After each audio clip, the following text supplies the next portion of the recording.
The constitutional review public hearings have just been concluded by the Senate and House of Representatives across the 6 geopolitical zones of Nigeria. The bills listed for citizens' consideration and input, a group, #FixPolitics, has been at the forefront of championing and providing leadership in advocacy and education regarding 2 specific electoral reform bills. Number 1 is the Diaspora Voting Bill, and the second is the Independent Candidacy Bill, HB 1630. Today, we dissect the significance of these bills and its impact on Nigeria's electoral reform process. Joining us this morning in Breakfast Central is the Executive Director of FixPolitics Africa, Mr. Anthony Ubani. Warm welcome to you. Thanks for joining us on Breakfast Central. Thank you for having me. Good morning. Good morning. Let's start with these 2 bills. Could you kindly educate Nigerians on what diaspora voting means, as well as the significance of independent candidacy and why your organization is championing for both causes? Thank you. That's a very good question. I think that's a good place to start to enlighten Nigerians.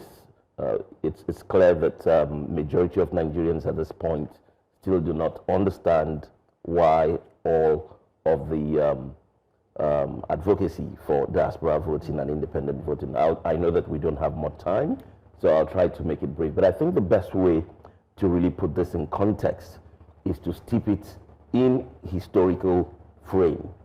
Now, beginning from 1922, when we had the Clifford Constitution, the whole advocacy when it comes to suffrage in Nigeria has been about broadening participation and representation. In other words, ensuring that every Nigerian is included.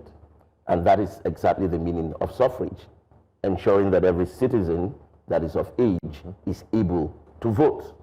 Now, in the Clifford Constitution in 1922, you will note that only men above the age of 21 in Lagos and in Calabar could vote. So that was limited suffrage. Fast forward to 1946 to about 1954. That's when the period where you had the Richards, Macpherson, and Littleton Constitution. You had little amendment. I think they dropped the property right issue because as at 1922, the Clifford Constitution, apart from being 21, apart from being male, you also had to have income qualification, and you also needed to have property qualification. So I think the property bit was dropped in between 1946 and 1954, but it was still limited suffrage. Now, moving on to 1960, when we had independence, for the first time, we had universal adult suffrage. What that meant was, for the first time, men could vote, women could vote. The property qualification was dropped, the income qualification was dropped, the education qualification was dropped. Moving forward to 1979, the campaign, the advocacy, the activism for universal adult suffrage continued. And by 1979, the age was lowered from 21 to 18. So now the youth could also vote. So the whole idea was to continue to remove barriers that stopped citizens from voting. Now, the last item still remaining to be addressed is diaspora voting. That our brothers and sisters who are citizens of this country, just because they are living outside of this country, still cannot vote.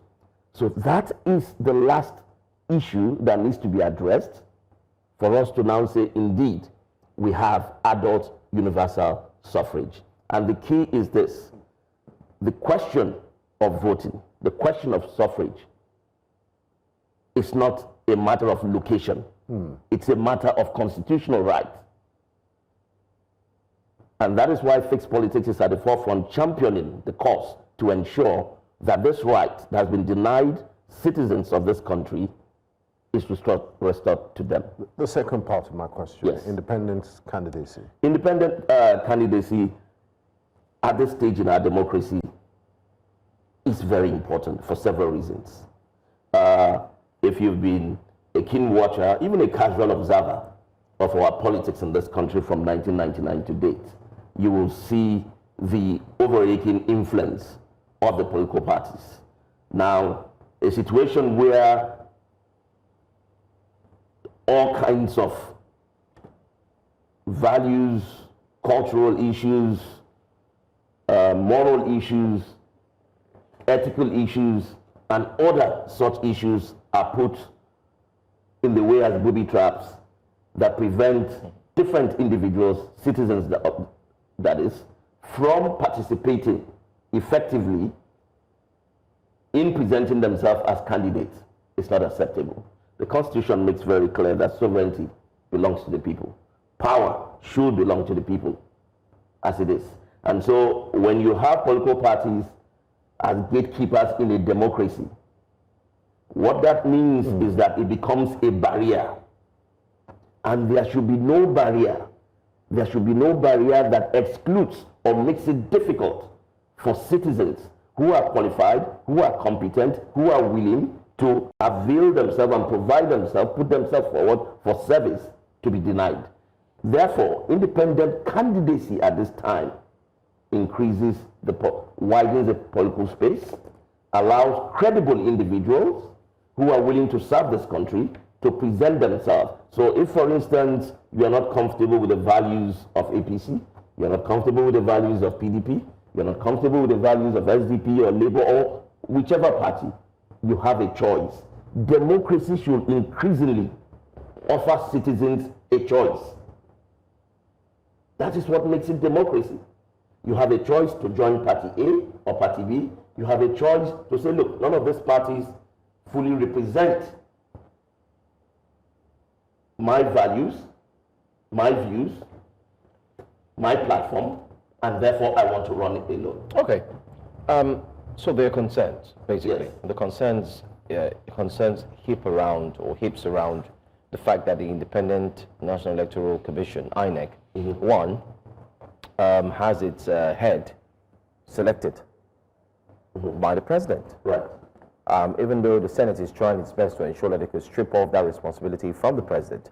So for many, they believe that that's problem number one. Yeah. In order for diaspora voting to actually work. That's problem number one, because if it were, in quotes, chosen by, let's take for instance, the National Assembly, in that case, they understand that, okay, this person has been selected, therefore there are bills that would, can be pushed towards him and things he needs to actually accomplish. But that's problem number one.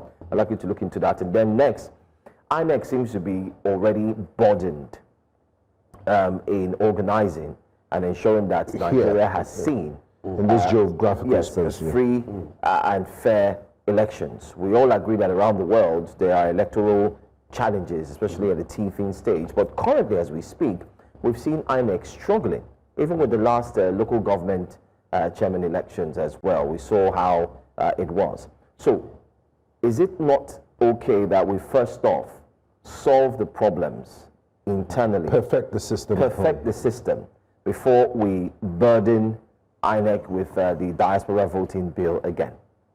Good question. And I think that the very easy way and direct way to respond to this is to say that for every Nigerian out there, like you and you, who are really committed and interested in seeing our electoral system get better, to see credibility and integrity restored to our electoral processes in this country, diaspora voting, independent voting, both bills are essential. They are crucial. These are some of the things that passing these two bills will bring to the electoral process. Now, every time you increase the number of people participating in the process, you increase the regimes of credibility, you increase accountability, you deepen democracy. So for Nigerians who are bothered about our electoral system, this is one good reason why they should support diaspora voting and independent candidacy. When you bring in more people into the pool, you have better choices. Political leaders are held to greater accountability. In the case of diaspora voting, both home and abroad, you restore integrity to the system, you bring credibility to the system, you restore trust in the system, and therefore, it is not something you will say, oh, no, let us fix the system first before we bring in diaspora voting and independent voting. No. Diaspora voting diaspora voting and independent candidacy will actually help you fix the system. Okay. These are solutions to the challenges. Sorry, brother, I just wanted to follow up quickly with that. Yes. So do you think a special day should be set aside for diaspora voting, even though we're rushing to a single day voting? Because I don't know, the BREV, I'm sure you'll fix that. You've been trying to fix this challenge as well. Right. Bring out the IREV, and we also have the bimodal, yes. It challenges there. So there's no how you're not going to use technology in ensuring that those in the diaspora are voting. Let me start from your last question. One of the things Fixed Politics is committed to is the idea that the president should not be the one appointing INEC officials.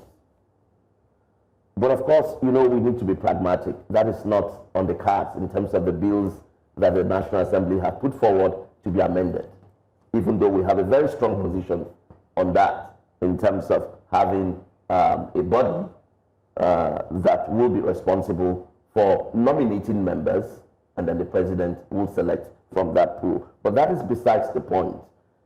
INEC will take instructions from the National Assembly.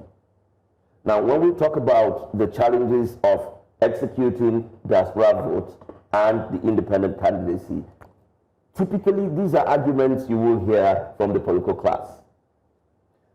Whatever that does not favor the political class in this country, you will hear all kinds of arcane arguments.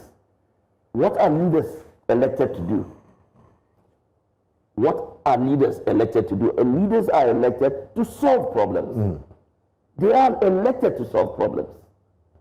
When it comes to buying vehicles for billions of naira, there are no problems.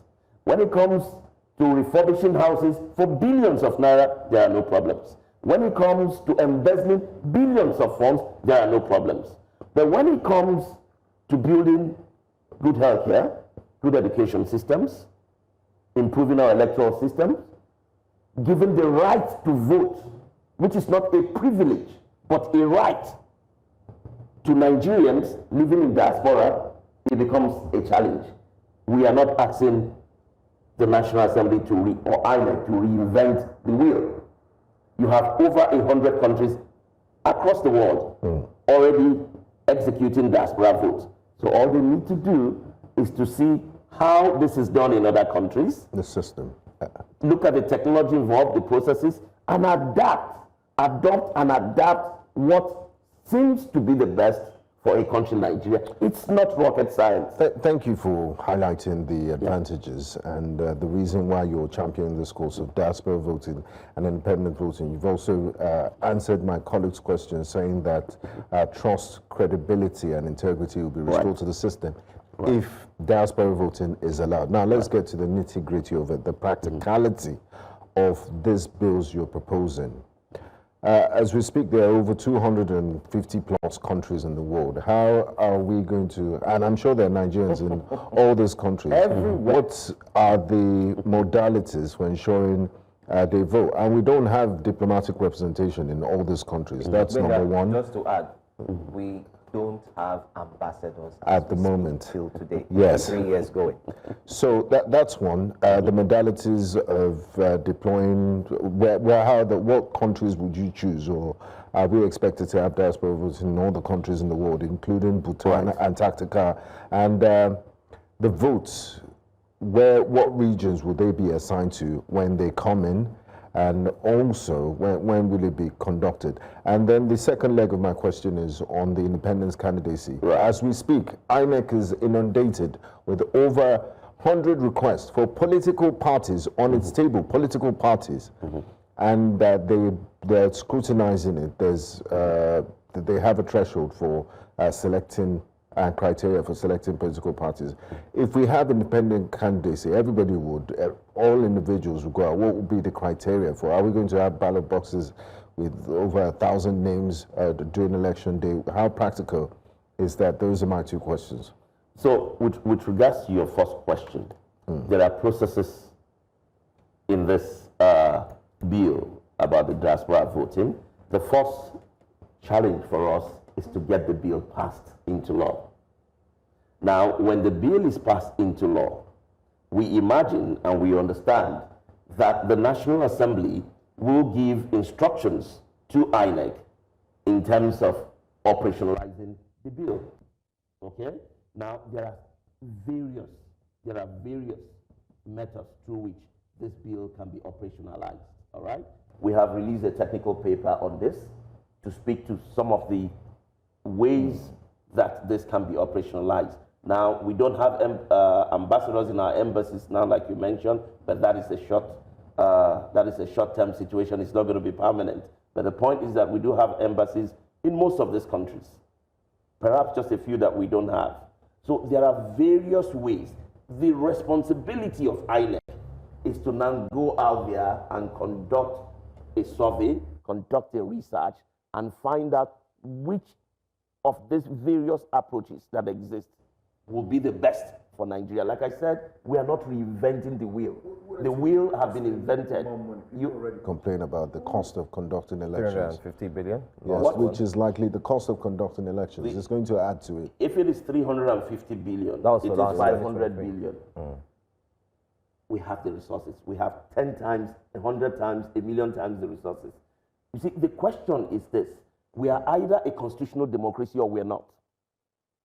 Voting is not a privilege, it's a right. Yeah, but if you've chosen to travel, leave the country, then you forfeited your right to vote. No, why don't you come back during elections to vote? Voting is not tied to location. It is a constitutional right. So it doesn't matter. Let me ask you something. You have a son here in Abuja with you, in Nigeria. You have another son who lives in Ghana. Does he become any less a son than the son that you have here? Do you bequeath more rights to the son you have here than the one you have in Ghana? But voting is different. No, it's not different. Voting is tied to citizenship.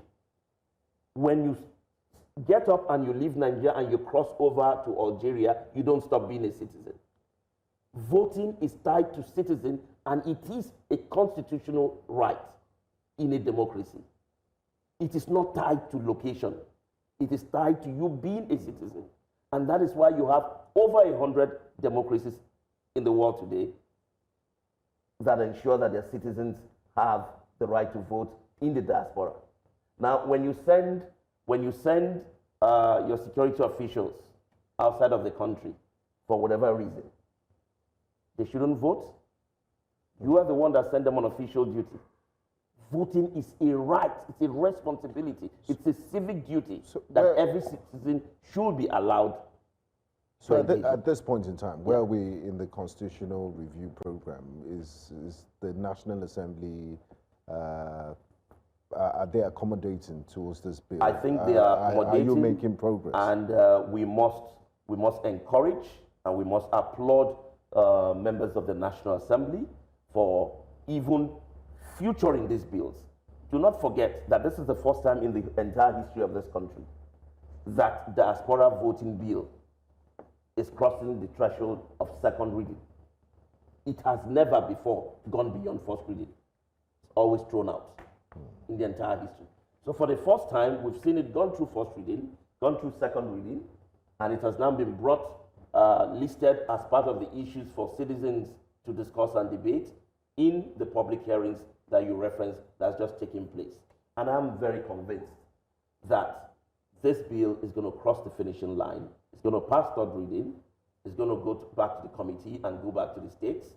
And I'm very certain that when it gets to the desk of the president will sign it into law. We shouldn't be bothered about technical issues about how will diaspora voting work, where will you ascribe the vote. That is why we are paying these people in INEC. We are not paying them to disrupt the vote. We are paying them to help ensure that the system works the way it should work. Once the legislators pass this bill into law, the president signs it, It is now the responsibility of INEC to work with civil society and other critical stakeholders in our democracy to look at the various ways in which this bill can be executed. We wouldn't expect, for instance, that at the first instance, INEC will roll out diaspora voting worldwide. Of course, we know that that's not practicable, that's not realistic. We know that that's not practicable. There will be a time period where you want to look at some pilot countries, for instance. You want to take maybe about 5, 6, 10 pilot countries, test run the processes, test run the technology, and be able to look at how effective what you're trying to do is, and then you improve on it. So challenges are not what we should be looking at. That is why you have leaders. Leaders are there to fix challenges and to ensure that the system works effectively. So that is not an issue. It shouldn't be an issue at all. Now let me let you know again, give you a very concrete example why independent candidacy is very critical. The present, or rather the current president of Senegal will not be president today without independent candidacy. I'm sure you're very familiar with all the shenanigans that went on in Senegal with the former president wanting to run for a third term, and citizens resisted him seriously, and subsequently the favored candidate to win the election, Usman Sanko, he got him arrested. The president got him arrested, thinking that if he gets him out of the way, that will strengthen his position. He locked him up. But what happened? Usman Sanko tapped his associate, the current president, who is fired, to run while he was in prison. There was no way in this world that Faye at that point could have gotten a ticket. But that's Senegal. No, I'm giving you an example. Yeah, because if you have to talk about something, you have to see how it has worked in other countries. And I'm talking about Senegal in Africa here, not in America. There's no way he would have gotten a chance in a shot in any political party. I'm right? sure, yes. But he ran as an independent candidate, and today he's the president of Senegal. I'm sure would take some time out later on to break down the possibilities of diaspora voting and this independent candidacy. It's a question. There are many questions to ask, most importantly. But unfortunately, this is where we have to draw the curtains on this conversation, and we hope to have you back when you join us. ED, Fixed Politics, thank you so much. Thank you very much for having me. And let me close by asking, encouraging all of you in the media to support this advocacy. Diaspora voting is good for Nigeria. Diaspora voting is good for democracy. Diaspora voting is good for electoral system. Same goes for independent candidacy. And I think that together, the media and civil society and well-meaning Nigerians joining hands, working with the National Assembly, we can get these two bills across the finish line. Thank you so much, Mr. Anthony Ubani.